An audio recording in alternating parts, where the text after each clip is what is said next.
at least I can say, unfortunately, 100% sure UK is lost. Yeah. UK is lost. Germans are different, they are tough and they have their own stuff. And but the point is, we are with Islamic radical or radical Muslims or Islamists. When you are dealing with them, you are always in a state of emergency because they can function rapidly. They can make babies.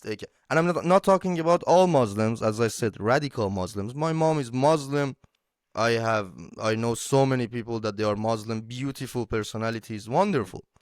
But radical Muslims, which I consider them in 20% of Muslim society, for example, in Germany, um, they are ruining the Muslim or Islamic culture, as they want to call it.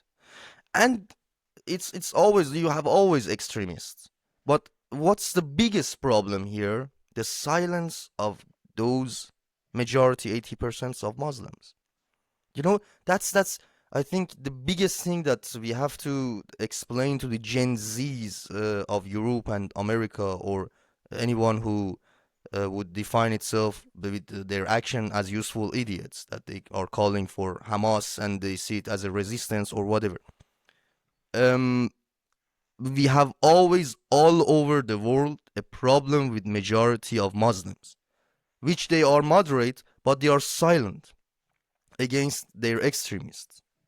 And that's problematic. They can't be. I mean, it's a world that you have actions and consequences. Look what's happening in Gaza because of the actions of a terrorist group, and look at the consequences. And why I say that, I've said that one time, and I know this process really well.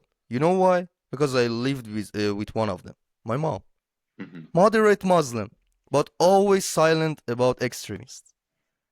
And I've Yeah. learned that with my blood, with my cells. And that's the problem with Muslims, that they have to work on it, I think. What do you think? I mean, another problem with Muslims is that a reason that they're silent is because that they base their lives off a lot of conspiracy theories. Oh.